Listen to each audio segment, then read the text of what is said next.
ना जाने भोजपुरी का शेर ट्रेंडिंग स्टार खेसारी लाल यादव जी कब जागेंगे। जी हाँ दोस्तों, आप भोजपुरी की सबसे बड़ी, सबसे यूनिक, सबसे महंगी फिल्म संघर्ष 2 25 अगस्त को सिनेमा घरों में लगने वाली है, लेकिन इसका जो प्रमोशन है वो बिल्कुल नहीं किया जा रहा है। यहां तक कि खेसारी लाल यादव जी ना इस मूवी के लिए लाइव आ रहे हैं, ना इस मूवी की कोई स्टोरी डाल रहे हैं, और इस मूवी के जितने भी मेकर्स हैं वो एक भी बंदा लाइव आके इस मूवी को प्रमोट नहीं कर रहा है। और मानिए ना मानिए, संघर्ष 2 का जो सैलाब था वो बिल्कुल ठंडा पड़ चुका है।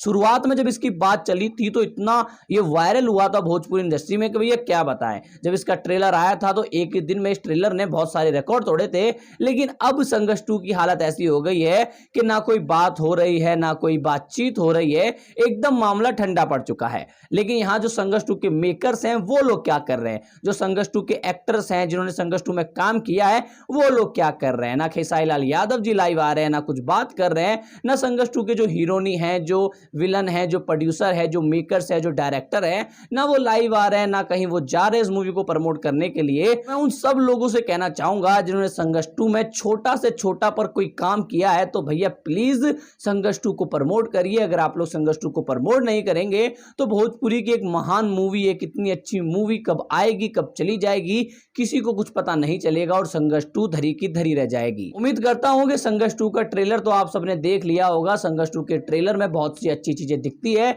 जैसे मशीन गन हो गए, लाल यादव जी के डायलॉग हो गए, कीर्ति यादव जी की एक्टिंग हो गई, मतलब हर एक चीज में आपको परफेक्शन मिलेगा ही मिलेगा। लेकिन इतनी अच्छी मूवी को भी अगर ये लोग प्रमोट नहीं कर रहे हैं तो भैया आगे जाके क्या ही करोगे। खैर, आप लोग क्या सोचते हैं संघर्ष 2 के बारे में, कमेंट करके अवश्य बताएं।